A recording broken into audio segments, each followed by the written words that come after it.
বেশিরভাগ ছেলে মেয়েরা 24 ঘন্টার মধ্যে 18 ঘন্টা মোবাইলে কাটায়। মা বাবা পাগল হয়ে গিয়েছে, কত বুঝায় বুঝে না। দেখবেন ওরা রাত 3টা 4টা পর্যন্ত মোবাইলে তাহাজ্জুদ পড়ে, মোবাইলে, বুঝছেন তো, মানে মোবাইলে পড়ে থাকে।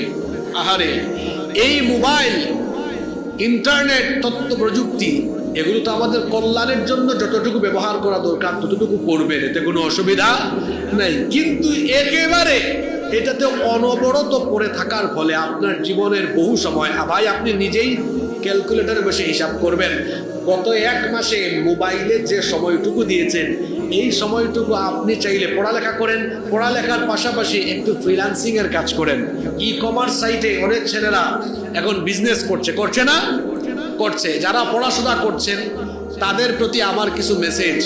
যারা পড়াশোনা করছেন, ভাই পড়ালেখা শুধু করবেন এটাই কি আপনার দায়িত্ব? আর মোবাইল চালাবেন এই দায়িত্ব শেষ? একটু পড়ালেখা করেন, আপনার নিচের ক্লাসে যারা পড়ে এদেরকে টিউশনি করান, আপনার অভিজ্ঞতা বাড়বে। বাবার থেকে, ভাইয়ের থেকে যে খরচ নেন এই বোঝাটা কমবে। নিজে নিজে চলার প্রচেষ্টা, স্বনির্ভর হওয়ার চেষ্টা করেন। 24, 25, 26, 27 বছর পর্যন্ত বাবার পকেট থেকে, ভাইয়ের কাছ থেকে খুঁজে খুঁজে পয়সা নেয়। আপনার কি একটু শরমও লাগে না, লজ্জাও লাগে না? স্বনির্ভর হওয়ার চেষ্টা করুন, স্বনির্ভর হওয়ার চেষ্টা করুন। কত কিছু করা যায় চাইলে। একটু ড্রাইভিংটা শিখেন না, পারলে উবার চালান পড়ালেখার ফাঁকে ফাঁকে। ই কমার্স সাইটে অনেকে ব্যবসা করছে, করছে না? করছে। এই যে এখন ইলিশ মাছের সিজন, অনেক ছেলেরা ইলিশ মাছ এনে অনলাইনে সেল করে দিচ্ছে, আছে না? হ্যাঁ, কেজি প্রতি যদি 50 টাকাও লাভ থাকে, ওই 50 টাকা কে দিবে আপনাকে? এরপরে অনেক ছেলেরা আছে অনলাইনে পড়াচ্ছে।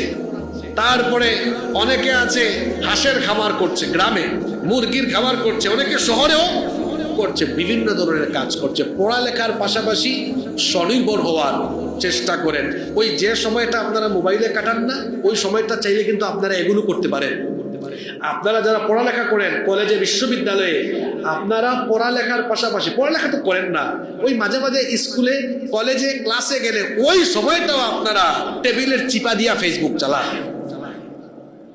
যে সময়টুকু মোবাইলে দেন এই সময়টুকু অন্য কাজ করেন, অন্য কাজ করেন, দেখবেন আপনার জীবন সফল হয়ে যাবে। মোবাইল যারা বানিয়েছে, যারা ইন্টারনেট, গুগল বানিয়েছে, আপনি তাদের মতো হওয়ার চেষ্টা করেন। যারা এগুলো বানিয়েছে তারা কিন্তু অনেক পড়াশোনা, গবেষণা করেছে। আপনি এই মোবাইলের পিছনে পড়ে না থেকে আগামীর পৃথিবীতে মোবাইলের